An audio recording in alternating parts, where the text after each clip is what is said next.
BDR বিদ্রোহের সঙ্গে সরাসরি জড়িত ঢাকার 4টি ব্যাটালিয়নই বিলুপ্ত করার প্রস্তাব দিয়েছে বাংলাদেশ রাইফেলস।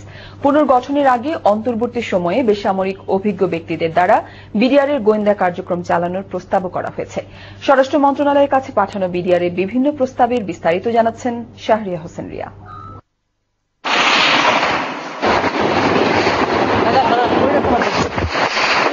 25 ও 26 ফেব্রুয়ারি বিডিআর সদর দপ্তর পিলখানায় নারকীয় হত্যাযজ্ঞের বিচার শুরু হচ্ছে চলতি মাসে।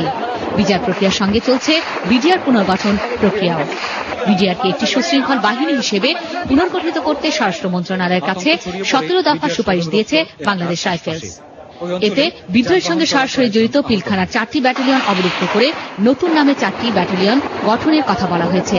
বিডিআর বিদ্রোহের ঘটনায় যারা আটক হয়েছে তাদের বিপরীতে জনবল নিয়োগের প্রস্তাবও করেছে বিডিআর। তাদের সুপারিশ পুনর্গঠন প্রক্রিয়ার অংশ হিসেবে সাময়িকভাবে বিডিআর গোয়েন্দা সংস্থা, রাইফেলস সিকিউরিটি ইউনিট এবং কাউন্টার ফিল্ড সিকিউরিটিতে অভিজ্ঞ বেসামরিক লোক নিয়োগ দেওয়া যেতে পারে।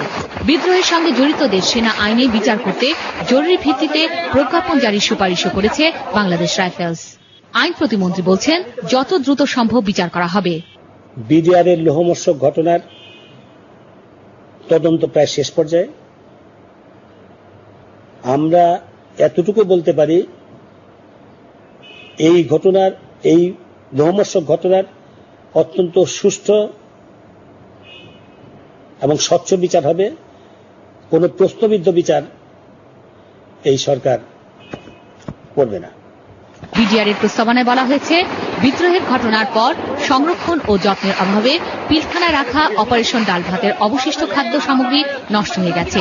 এ কারণে ওই কর্মসূচির জন্য সরকার 295 কোটি টাকা থেকে এখনো যে 4.5 কোটি টাকা পাবে তা মওকুফ করে দিতে বলেছে বিডিআর। এছাড়া বিডিআর এর 10টি বিপণন কেন্দ্র এবং 3টি পাইকারি বাজার মূলধন ফেরত সাপেক্ষে হস্তান্তরের অনুরোধও জানানো হয়েছে। এর লক্ষ্য বিডিআরকে ব্যবসা প্রক্রিয়া থেকে মুক্ত করা। Shahriya Hossain Riya, channel I, Dhaka. 7ই নভেম্বর পালন করে বিএনপি অভিযোগ